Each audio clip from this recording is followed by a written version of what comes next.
Bismillahirrahmanirrahim. Assalamualaikum warahmatullahi wabarakatuh. Salam sejahtera untuk kita semuanya.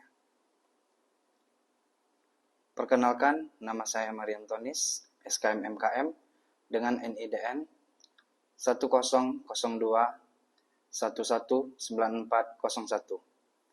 Saya merupakan salah satu dosen tetap di program studi S1 Administrasi Rumah Sakit Fakultas Ilmu Kesehatan Universitas Awal-Bros. Pada kesempatan kali ini, izinkan saya untuk menyampaikan pernyataan diri dosen dalam unjuk kerja Tridharma Perguruan Tinggi atau yang disingkat dengan PDD UKT PT bidang pengajaran. Tujuan dari pemaparan ini adalah sebagai salah satu persyaratan untuk mengikuti sertifikasi dosen pada tahun 2025. Sebagai seorang dosen, saya telah melaksanakan Tridharma Perguruan Tinggi.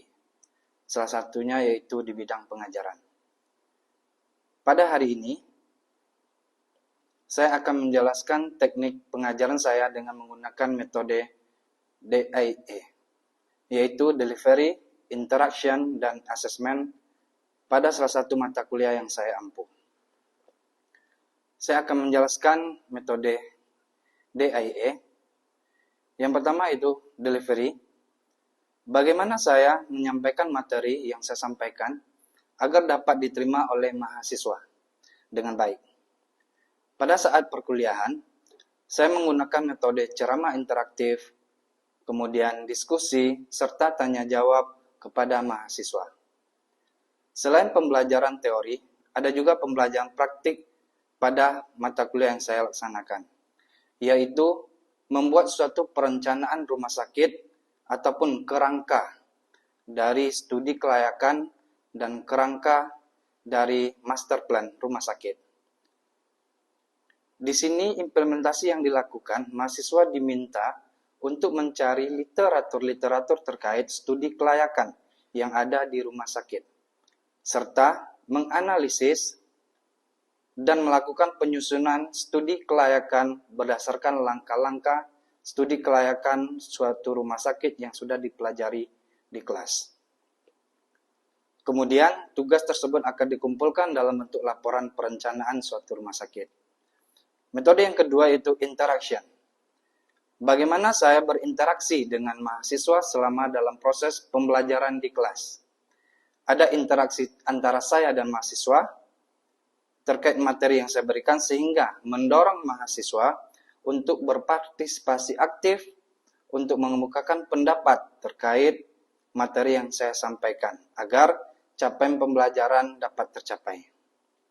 Saya akan meminta mahasiswa untuk memberikan penjelasan terkait pertanyaan yang saya ajukan, atau bisa juga mahasiswa yang tidak paham dengan materi dapat memberikan pertanyaan sehingga terjadi tanya jawab interaktif baik dengan saya sendiri maupun dengan antar mahasiswa.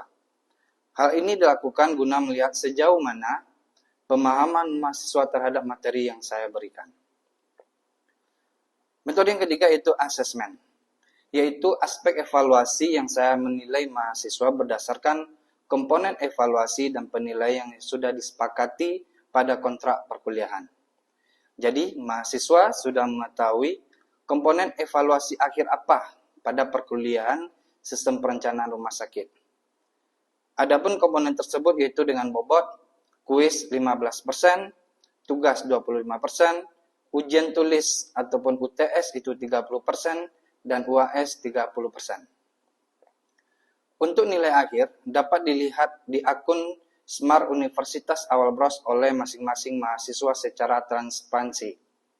Tujuannya dari transparansi nilai ini agar mahasiswa dapat melakukan evaluasi kembali terhadap nilai yang telah mereka dapat pada mata kuliah tersebut.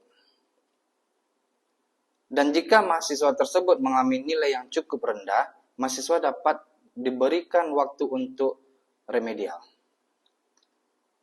Sebelumnya, saya menjelaskan lebih lanjut mengenai pengajaran saya. Terlebih dahulu, saya akan menjelaskan deskripsi singkat mata kuliah dan luaran yang diharapkan pada mata kuliah sistem perencanaan rumah sakit.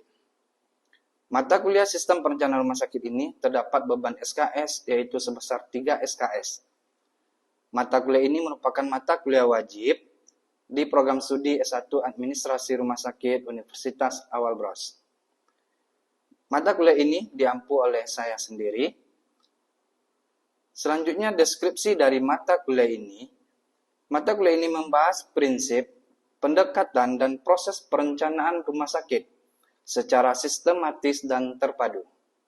Cakupan materi meliputi analisis kebutuhan pelayanan kesehatan, perencanaan ruang dan fasilitas, perencanaan sumber daya manusia dan alat kesehatan, serta keterkaitan antara rencana strategis, master plan, dan dokumen blueprint.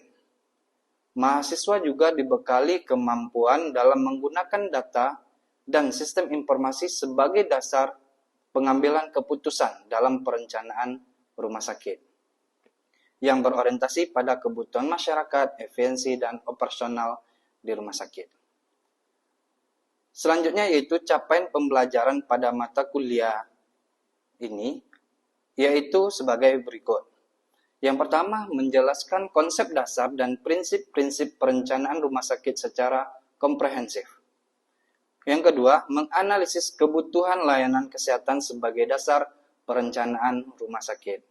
Yang ketiga, menyusun dokumen rencana kebutuhan ruang dan sarana prasarana rumah sakit berbasis standar pelayanan.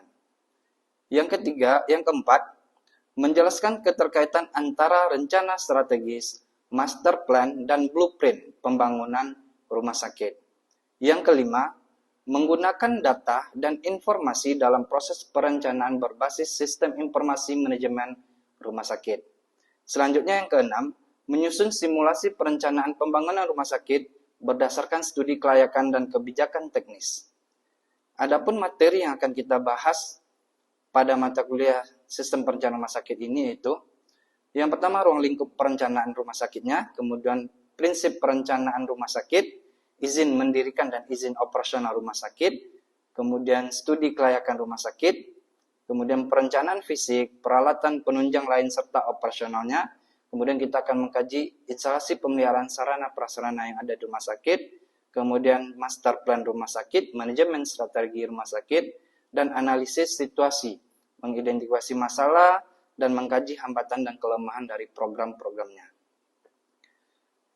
Adapun pustaka yang saya gunakan pada materi ini yaitu yang pertama itu Direktorat Bina Pelayanan Penunjang Medis dan Sarana Prasarana Direktorat Bina Upaya Kesehatan Kemenkes RI tahun 2012 terkait pedoman penyusunan master plan. Yang kedua, Dirjen Pelayanan Kesehatan Kemenkes RI 2017 terkait petunjuk teknis, izin mendirikan dan izin operasional rumah sakit. Yang ketiga, Dirjen Pelayanan Penunjang Medis dan Sarana Kesehatan terkait pedoman penyusunan studi kelayakan rumah sakit. Yang keempat, Departemen Kesehatan terkait pedoman rencana teknis bangunan rumah sakit. Yang kelima itu Setiawan B, Manajemen Perencanaan Rumah Sakit. Yang keenam, Kemenkes RI terkait Peraturan Menteri Kesehatan Republik Indonesia tentang persyaratan teknis bangunan dan prasarana rumah sakit. Yang ketujuh itu Sabarguna SB 2019 Manajemen Rumah Sakit. Selain itu, pustaka pendukung yang saya gunakan pada materi ini yaitu Undang-Undang Nomor 44 Tahun 2009 tentang Rumah Sakit. Kemudian juga ada buku yang kami sadur dari buku referensi yang kami buat bersama tim dosen yaitu terkait pengaplikasian sistem manajemen rumah sakit dan juga dasar-dasar administrasi manajemen. Adapun pada sesi video yang saya akan tampilkan yaitu pada pertemuan ke-10 terkait bagaimana menyusun master plan rumah sakit. Berikut adalah video proses pembelajaran mengajar pada satu pertemuan pada mata kuliah Sistem Perencanaan Rumah Sakit. Demikian deskripsi mengenai mata kuliah Sistem Perencanaan Rumah Sakit serta salah satu proses pembelajaran yang telah saya lakukan. Terima kasih atas perhatiannya. Selamat menyaksikan video pembelajaran Sistem Perencanaan Rumah Sakit. Terima kasih.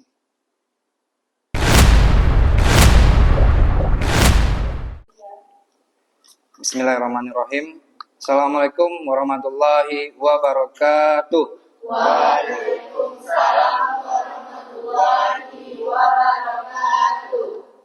Selamat pagi semuanya. Pagi. Bagaimana kabarnya pagi hari ini? Alhamdulillah. Baik teman-teman, sebelum kita memulai perkuliahan kita pada pagi hari ini, alangkah kita berdoa terlebih dahulu sebelum kita mulai perkuliahan. Minta bantu Azril untuk dipimpin doa pada pagi hari ini. Baiklah, untuk memulai perkuliahan kita pada pagi hari ini, ada baiknya kita berdoa terlebih dahulu. Berdoa dimulai.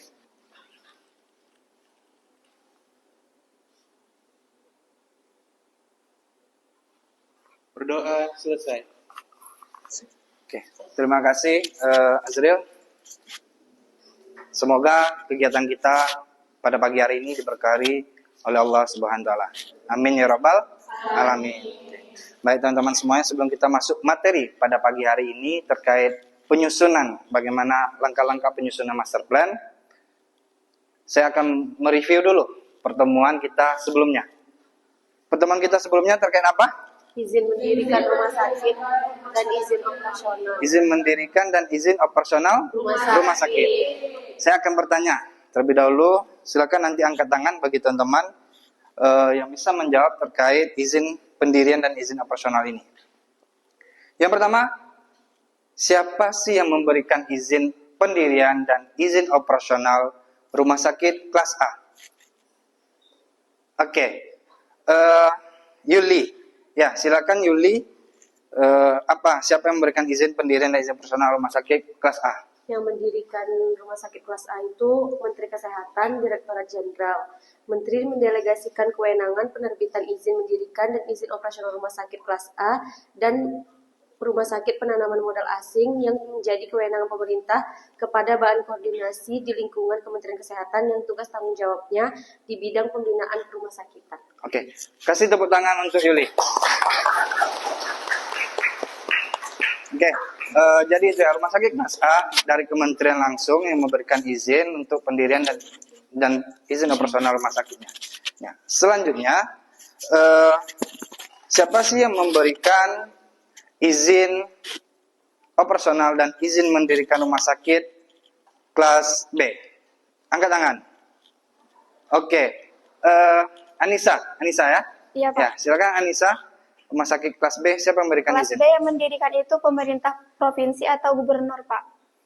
Kemudian, selanjutnya? Kemudian alurnya itu dari Dinas Pelayanan Pintu Terpadu 1 Bidang Kesehatan yang berada di wilayah pemerintah daerah setelah mendapatkan rekomendasi dari kesehatan pemerintah daerah.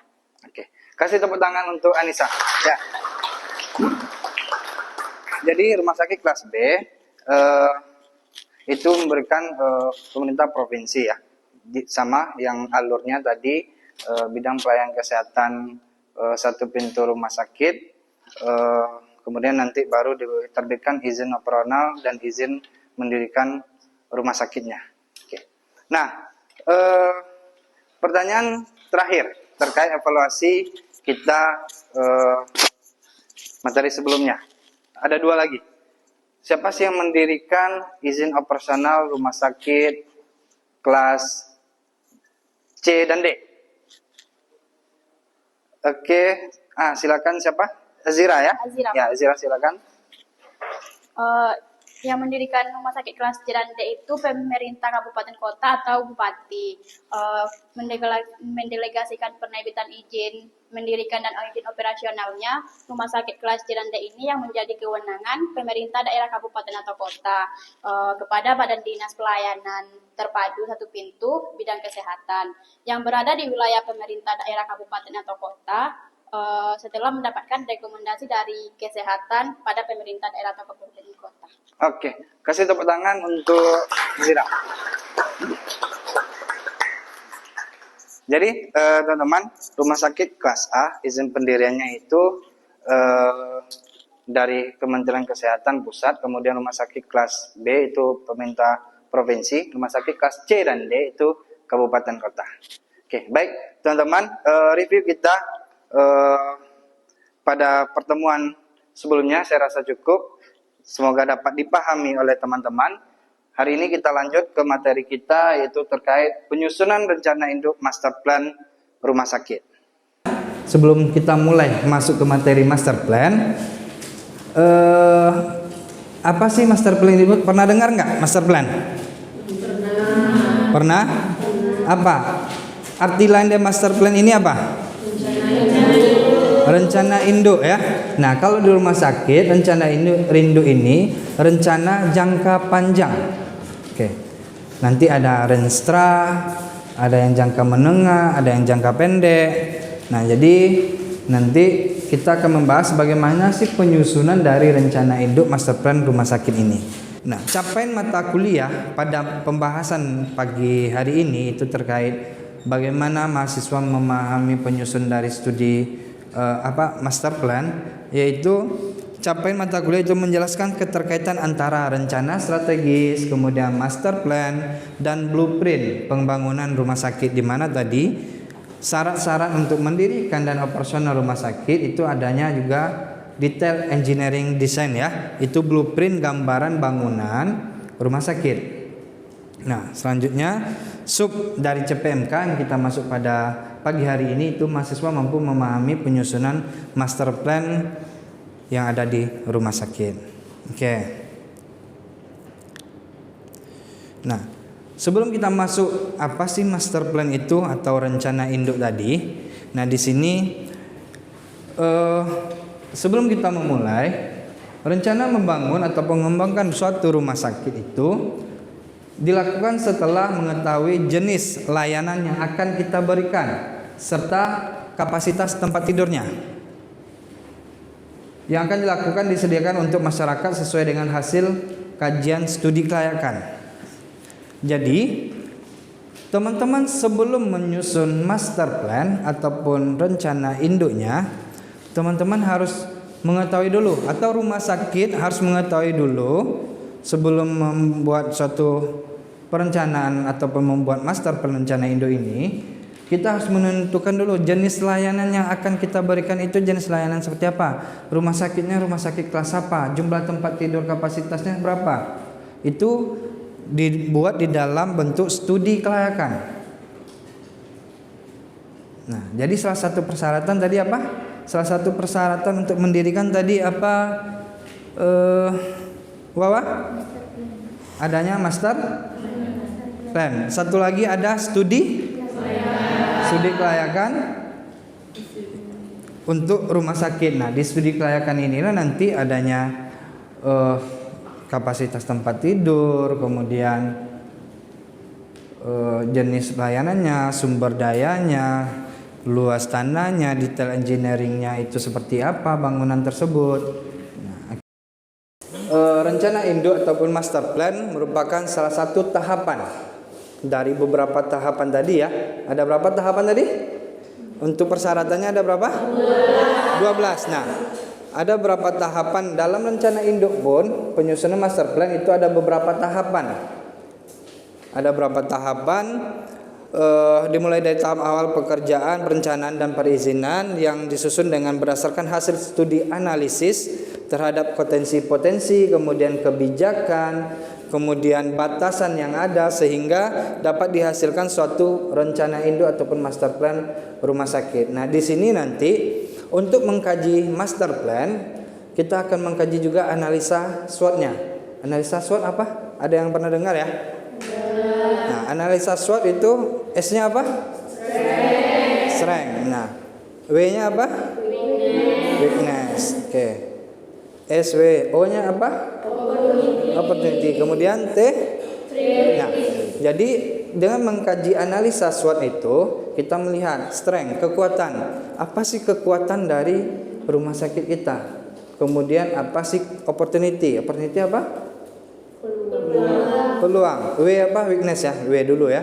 Weakness kelemahan. Nah, kelemahan apa sih kelemahan dari rumah sakit kita sehingga kita bisa menganalisa, kita bisa mengurangi kelemahan kita dengan kelebihan yang kita miliki.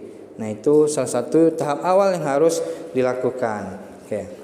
Sekarang kita jelas nggak? Jelas ya, ya.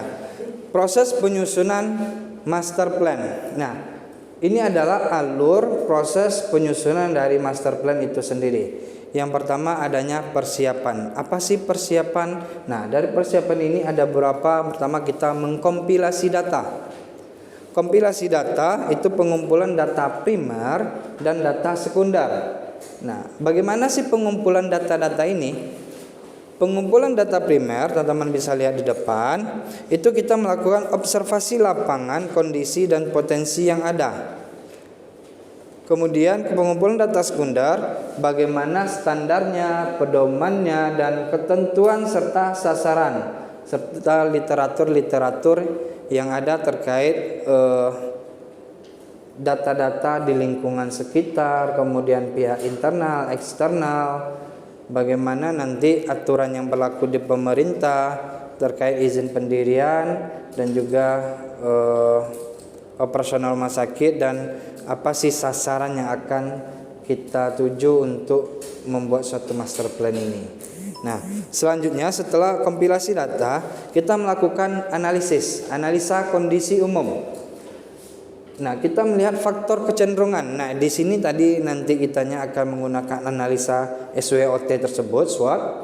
Kita melihat kecenderungan dari aspek internal dan aspek eksternal. Nah, sebelumnya pernah saya bahas juga terkait analisa SWOT ya.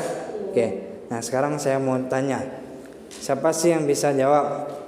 Kalau SWOT kan ada kekuatan, kelemahan, kemudian ada peluang dan ancaman.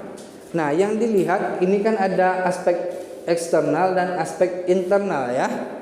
Nah, dari aspek internal, kalau kita mengkaji analisa SWOT, aspek internal ini yang dilihat apa? SDM, oke. Dilihatnya apa dari SWOT tadi? Strength, weakness, kekuatan dan kelemahan. Nah, itu yang dilihat dari internal. Nah, kalau eksternal yang dilihat apa? Peluang dan ancaman. Nah, jadi kita melihat apa sih peluang ancaman dari luar, kemudian dari internal kekuatan kelemahan kita apa. Nah, yang dikatakan tadi siapa? Erika ya. Ya, yang dilihat SDM kita, apakah SDM kita merupakan kekuatan atau kelemahan.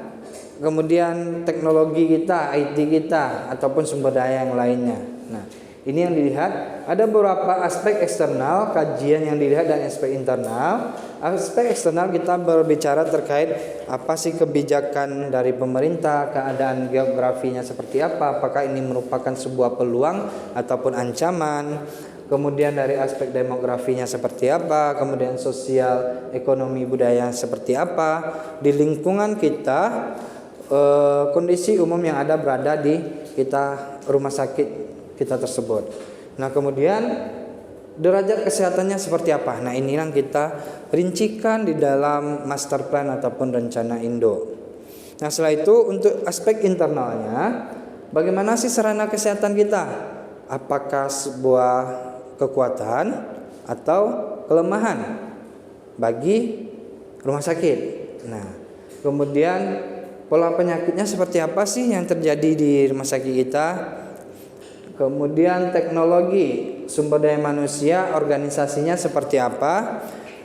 Dan juga bagaimana kinerja dan keunggulan dari rumah sakit kita. Nah, inilah yang dimasukkan ke dalam master plan rumah sakit, salah satu tahapan-tahapan penyusunan dari master plan tersebut. Setelah kita tahu kondisi umum dari rumah sakit tersebut, kita akan membuat rencana ataupun master dari programnya. Setelah kita mengidentifikasi, menganalisis, kita melihat master program. Nah, pas master program ini kita merumuskan kecenderungan. Apa sih kecenderungan yang akan terjadi dan apa yang harus kita lakukan dalam mengantisipasi. Jadi kita membuat suatu master program. Nah, master program ini yang dilihat di sini jenis layanan dan unggulan rumah sakit. Itu yang dijelaskan apa sih jenis layanan dan unggulan kita. Contohnya di rumah sakit Awal Bros Sudirman, apa sih layanan unggulannya? Misalnya unggulannya di jantung atau di paru-paru. Nah, itu salah satu contoh itu yang kita tuangkan di bagian master program apa sih yang akan kita lakukan nantinya. Nah, kemudian penetapan kelas rumah sakit. Nah, yang ini sebenarnya penetapan kelas rumah sakit ini dari awal dari studi kelayakan kita sudah diminta untuk izin pendirian kita harus menetapkan dulu rumah sakit kita jenis layanannya apa, kapasitas tempat tidurnya apa. Jadi kelas rumah sakitnya pasti sudah tahu dari sana. Oke. Nah, selanjutnya itu kapasitas tempat tidur, perhitungan sumber daya, kebutuhan ruang rumah sakit. Ini salah satu kenapa menjadi syarat untuk mendirikan rumah sakit, karena semua sumber daya tercakup dalam master plan bagaimana rencana kita untuk jangka panjang apabila rumah sakit ini berdiri. Kemudian setelah itu program fungsi. Nah, setelah kita membuat program master programnya, kita bagaimana jenis kegiatan rumah sakit, yang isian dan jenis kegiatan rumah sakit, aktivitas kerjanya seperti apa, kemudian hubungan fungsional, pengelompokan berdasar jenis layanan dan fungsinya, kemudian pola sirkulasi kegiatan dan kebutuhan pembiayaan. Nah, ini ada beberapa program fungsi yang ada dalam penyusunan master plan tersebut. Nah, oke. Selanjutnya setelah kita membuat master program, rencana kegiatan dari jenis kegiatan rumah sakit, rencana blok dan konsep utilitas rumah sakit dan penyusunan rencana induk. Nah, ini baru sampai ke tahap master plan rumah sakit. Jadi ada beberapa tahapan yang harus kita siapkan untuk menyusun master plan tersebut. Oke. Kemudian baru rencana tahapan bagaimana pembangunan fisiknya, kemudian bagaimana pengadaan sumber daya manusianya, pengadaan sumber daya alatnya, kemudian pembiayaan pembangunan secara menyeluruh. Dapat kita simpulkan di sini, dalam penyusunan master plan rumah sakit dapat berkoordinasi dan berkonsultasi dengan Subdirektorat Bina Sarana, Prasarana Kesehatan, Direktorat Bina Pelayanan Penunjang Medik, dan juga sarana kesehatan. Nah, baik itu di pemerintah pusat, provinsi ataupun kabupaten dan kota. Baik, teman-teman semuanya, mahasiswi semuanya, sampai disinilah pertemuan kita pada pagi hari ini. Sebelum saya tutup pertemuan kita pada pagi hari ini, saya akan mereview apa yang sudah saya jelaskan tadi. Saya mau bertanya kepada mahasiswa-mahasiswi. Nanti saya tunjuk salah satu dari mahasiswi pertanyaan yang saya berikan terkait materi yang sudah saya sampaikan. Oke. Pertanyaan pertama berkaitan dengan kita menganalisis eksternal dan internal. Oke. Untuk analisis aspek eksternal, apa saja sih yang dibahas di aspek eksternal? Saya minta kamu, Sofi, silakan dijawab aspek eksternal apa saja yang dilihat dari studi kelayakan ataupun master plan rumah sakit. Yang pertama yaitu kebijakan, yang kedua geografi, yang ketiga demografi, yang keempat sosial ekonomi dan budaya, yang kelima ketenagakerjaan, dan yang keenam derajat kesehatan. Oke. Kasih tepuk tangan untuk Sofia. Ada 6 ya aspek eksternal yang dilihat dalam menyusun master plan. Nah, yang selanjutnya saya bertanya, aspek internal apa yang dilihat, yang dikaji dalam penyusunan master plan? Saya tunjuk mahasiswi Widi. Silakan Widi, apa aspek internalnya? Yang pertama ada sarana kesehatan, yang kedua pola penyakit, yang ketiga teknologi, yang keempat sumber daya manusia, yang kelima organisasi, dan yang keenam kinerja dan keuangan. Oke, kasih aplaus untuk terima kasih mahasiswa-mahasiswi semuanya. Saya harapkan apa yang sudah kita bahas pagi hari ini dapat diterima oleh mahasiswa-mahasiswi semuanya. Kita cukupkan perkuliahan kita pada pagi hari ini dengan mengucapkan hamdalah. Alhamdulillahirabbil alamin. Assalamualaikum warahmatullahi wabarakatuh.